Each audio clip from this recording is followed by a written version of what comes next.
सूरह हूद की आयत नंबर 37 की तफसीर में हाफिज अब्दुस्सलाम भुटवी रहमतुल्लाह अलैह लिखते हैं कि बाज़ लोग अल्लाह ताला के लिए आंखें होने से इनकार करते हैं। उनके ख्याल में अल्लाह ताला की आंखें मानने से मखलूक के साथ तशबीह लाजिम आती है, यानी वो हमारे जैसा बन जाता है क्योंकि हमारी भी आंखें हैं, जबकि अल्लाह ताला की मिसल कोई चीज़ नहीं। इन हजरात ने इसी बहाने से अल्लाह ताला की बेशुमार सिफ़ात का इनकार कर दिया और कई एक की तावील कर दी।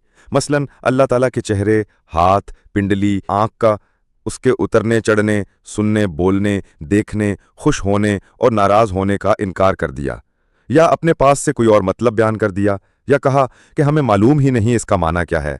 इन बेचारों ने गौर नहीं किया कि जब आप कुरान मजीद में अल्लाह ताला के लिए आइनुन का लफ्ज़ बोल रहे हैं तो उर्दू में आँख कहने से आपको क्या परेशानी है।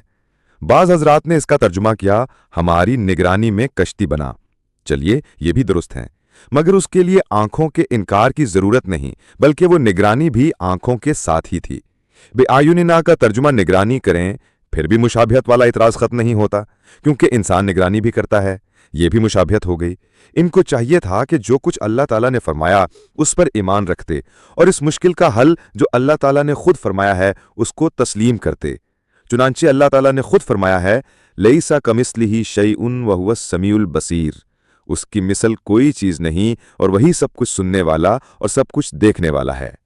उसकी मिसल कोई चीज़ नहीं के बावजूद वो सुनता भी है, देखता भी, समा और बसर भी रखता है, मगर उसका सुनना, देखना, हंसना, गुस्से होना, उतरना, चढ़ना, बोलना, उसके कान, आंखें और पिंडली सब कुछ होने के बावजूद कोई चीज़ मखलूक जैसी नहीं।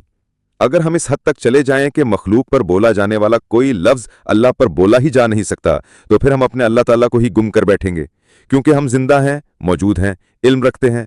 अब अल्लाह ताला के हक में इसका इनकार करके देखो तो नतीजा ये निकलेगा कि अल्लाह ताला मौजूद ही नहीं। ऐसे खबीस अकीदे से अल्लाह की पनाह। यकीनन हम जिंदा व मौजूद हैं और अल्लाह ताला भी जिंदा व मौजूद है, मगर हमारी जिंदगी और वजूद अल्लाह ताला की जिंदगी और वजूद से कोई मुशाबिहत नहीं रखते। उसकी जिंदगी और वजूद उसकी शान के लायक है, जो अजली, अबदी और लामहदूद है। वो किसी का मोहताज नहीं, और हमारा वजूद और जिंदगी फानी, महदूद और अल्लाह के मोहताज हैं। ये लोग अजीब बातें करते हैं, कभी कहते हैं अल्लाह ताला न ऊपर है, न नीचे, न अर्श पर है, न आसमान दुनिया पर उतरता है और न क़यामत के दिन आएगा, तो फिर वो कहाँ है। कहते हैं ये पूछना ही मना है, वो न मकान में है न लामकान में। फिर कभी कहते हैं वो हर जगह है, कभी कहते हैं कहीं भी नहीं। अल्लाह के बंदो, जो कुछ तारुफ अल्लाह ताला में अपना खुद करवाया है वो हर सूरत मानो, मगर ये कहो कि उसकी आंखें, कान, चेहरा, उतरना और चढ़ना वगैरह सब कुछ है, मगर मखलूक में से किसी की तरह नहीं, बल्कि वो उसी तरह है जैसे उसकी शान के लायक है। दरअसल ये लोग अल्लाह की सिफात पर ईमान लाने से इसलिए महरूम हुए कि इन्होंने उसके चेहरे, आंखों, हाथों और सुनने और देखने वगैरह को अपने जैसा समझ लिया, इसलिए इनकार कर दिया। अगर वो इस हकीकत को समझ लेते और इस पर ईमान रखते कि अल्लाह ताला ने अपने मुतल्लिक जो जो अल्फाज बोले हैं सब हक हैं, मगर मखलूक में से किसी के मुशाबे नहीं, तो वो ईमान से हाथ न धोते।